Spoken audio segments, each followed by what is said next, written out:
Hello friends, तो अपने lecture 5 में आज हम डिस्कस करेंगे टॉपिक एड्जॉर्प्शन फ्रॉम सॉल्यूशंस। तो जैसा कि हमने प्रीवियस लेक्चर में डिस्कस किया था कि किस तरह से गैसेस की एड्जॉर्प्शन होती है सॉलिड्स की सरफेसेस पे, तो अब हम यहाँ पे डिस्कस करेंगे सॉल्यूशंस के केसेस में एड्जॉर्प्शन प्रोसेस। तो जिस तरह से अगर हम एसिटिक एसिड सॉल्यूशन लें, तो एसिटिक एसिड सॉल्यूशन को जब हम चारकोल के साथ शेक करते हैं तो शेक करने पे ऐसा देखा जाता है कि जो चारकोल है वो अपनी सरफेस के ऊपर एसिटिक एसिड को एड्जॉर्ब करना शुरू कर देता है, तो जिसकी वजह से उस सॉल्यूशन में एसिटिक एसिड की जो कंसंट्रेशन है वो धीरे धीरे डिक्रीज होना शुरू हो जाएगी।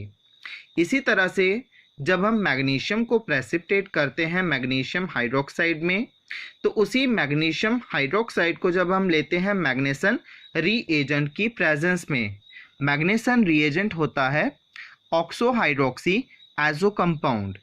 तो ये जो मैग्नीशियम हाइड्रोक्साइड है, तो जब हम मैग्नेसन रीएजेंट की प्रेजेंस में इसको लेते हैं तो मैग्नीशियम हाइड्रोक्साइड के प्रेसिपिटेट्स ब्लू कलर को अटेन करते हैं। तो ये ब्लू कलर हमें क्यों मिलता है? क्योंकि जो मैग्नीशियम हाइड्रोक्साइड के प्रेसिपिटेट्स हैं वो मैग्नेसन को अपनी सरफेस के ऊपर एब्जॉर्ब करते हैं, तो जिसकी वजह से हमें उनका ब्लू कलर मिलता है। इसी तरह से अगर हम लिटमस सॉल्यूशन को शेक करते हैं चारकोल के साथ, तो ऐसा देखा जाता है कि जो लिटमस सॉल्यूशन है उसका कलर जो है वो वैनिश हो जाएगा, ख़त्म हो जाता है, तो जिसकी वजह से हमें कलरलेस सॉल्यूशन मिलता है। अगेन जो चारकोल है वो अपनी सरफेस के ऊपर लिटमस को एब्जॉर्ब कर देता है। तो इसी तरह से जब हम एनिमल चारकोल को लेते हैं शुगर सॉल्यूशन में, तो जो एनिमल चारकोल है वो इसी कलरिंग सबस्टांस को, शुगर के अंदर जो कलर डाई है या कलरिंग सबस्टांस है, उसको अपनी सरफेस के ऊपर एब्जॉर्ब कर देता है, जिसकी वजह से शुगर का सॉल्यूशन भी कलरलेस हो जाता है। तो इसी तरह की कुछ हम ऑब्जर्वेशंस देखेंगे जो कि हमें सॉल्यूशंस में एड्जॉर्प्शन के दौरान देखने को मिलती हैं। तो जो एड्जॉर्प्शन है, एक्सटेंट ऑफ एड्जॉर्प्शन, वो सॉल्यूट की कंसंट्रेशन पे डिपेंड करता है कि सॉल्यूशन में सॉल्यूट की कंसंट्रेशन जितनी ज़्यादा होगी उतनी ज़्यादा हमें एक्सटेंट ऑफ एड्जॉर्प्शन मिलेगा। देन फर्दर जैसे जैसे हम टेम्परेचर को इंक्रीज करते हैं तो टेम्परेचर के बढ़ने से एक्सटेंट ऑफ एड्जॉर्प्शन डिक्रीज होता है, और फर्दर ये एड्जॉर्बेंट और एड्जॉर्बेट दोनों के नेचर पे डिपेंड करता है। और फर्दर जो एक्सटेंट ऑफ एड्जॉर्प्शन है ये एड्जॉर्बेंट के सरफेस एरिया पे भी डिपेंड करेगा कि जितना लार्ज सरफेस एरिया होगा एड्जॉर्बेंट का, एक्सटेंट ऑफ एड्जॉर्प्शन भी उतना ज़्यादा मिलेगा।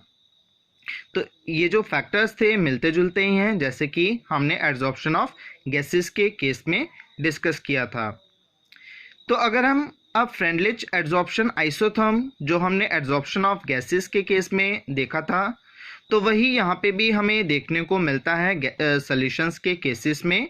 पर जो डिफरेंस है यहाँ पे वो सिर्फ इतना सा है कि जैसे कि उसमें हमने इक्विलिब्रियम प्रेशर लिया था in the adsorption of gases, तो उसको यहाँ पे रिप्लेस किया गया है with equilibrium concentration of adsorbate in solution से, कि वहाँ पे जो हमने प्रेशर लिया था इक्विलिब्रियम प्रेशर P, उस P की जगह पे हमें यहाँ पे अब इक्विलिब्रियम कंसंट्रेशन C को लेना होगा। तो जैसा कि हमने फ्रेंडलिच एड्जॉर्प्शन आइसोथर्म में देखा था, गैसेस के केस में रिलेशन था x/m = k × p⁻1/n। तो यहाँ पे अब वो P इक्विलिब्रियम प्रेशर नहीं है, यहाँ पे हमें इक्विलिब्रियम कंसंट्रेशन लेनी है C, तो उस P की जगह पे C है इक्विलिब्रियम कंसंट्रेशन। बाकी ये पूरा रिलेशन सेम है जो हमें Freundlich adsorption isotherm for adsorption of gases के केस में मिला था, तो वही यहाँ पे रिलेशन हमें मिलेगा P की जगह पे C इक्विलिब्रियम कंसंट्रेशन। तो वैसे अगर हम इस इक्वेशन को जब लॉग अप्लाई करते हैं तो वैसे हमें ये इक्वेशन ऑफ स्ट्रेट लाइन की फॉर्म में मिल जाएगा, log of x/m which is equal to log of k + 1/n log of c। तो वैसे अगर हम अब इसको रिलेट करें इक्वेशन ऑफ स्ट्रेट लाइन से, तो उसके अकॉर्डिंग एक्स और वाई के बीच में ग्राफ को प्लॉट करना है। तो वैसे log of X upon M और लॉग सी के बीच में जब हम ग्राफ को प्लॉट करेंगे हमें स्ट्रेट लाइन मिलेगी जिसकी ये स्लोप बताएगा 1/n और इंटरसेप्ट होगा लॉग ऑफ के।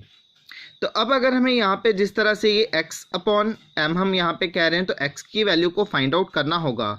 तो x की वैल्यू को फाइंड आउट करने के लिए हम इक्वल वॉल्यूम ऑफ सॉल्यूशंस ले लेंगे। जिस तरह से अगर हम बात करें एसिटिक एसिड की, तो अगर हम 2 डिफरेंट कंसंट्रेशंस में लेंगे एसिटिक एसिड सॉल्यूशंस, तो उनमें जब हम ऐड करेंगे इक्वल वॉल्यूम ऑफ चारकोल को डिफरेंट फ्लास्क में, तो ऐसा करने पे हम अगर उनको सस्पेंड कर लें कुछ फिक्स्ड टाइम पीरियड के लिए for adsorption of acetic acid on the surface of charcoal, तो हम दोनों का जो डिफरेंस होगा कि जो दोनों में हम एड्जॉर्प्शन देखेंगे कि जो हमने 2 एसिटिक एसिड सॉल्यूशंस लिए हैं डिफरेंट फ्लास्क में, तो उनमें जो एड्जॉर्प्शन हमें देखने को मिलेगी तो वो दोनों में डिफरेंट होगी।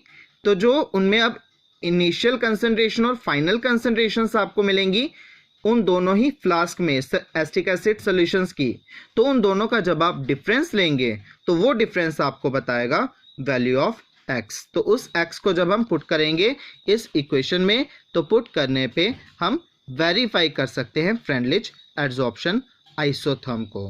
तो ये था टॉपिक हमारे पास एड्जॉर्प्शन फ्रॉम सॉल्यूशंस। इसके साथ ही हम एक टर्म यहाँ पे डिस्कस करेंगे आइसोस्टर।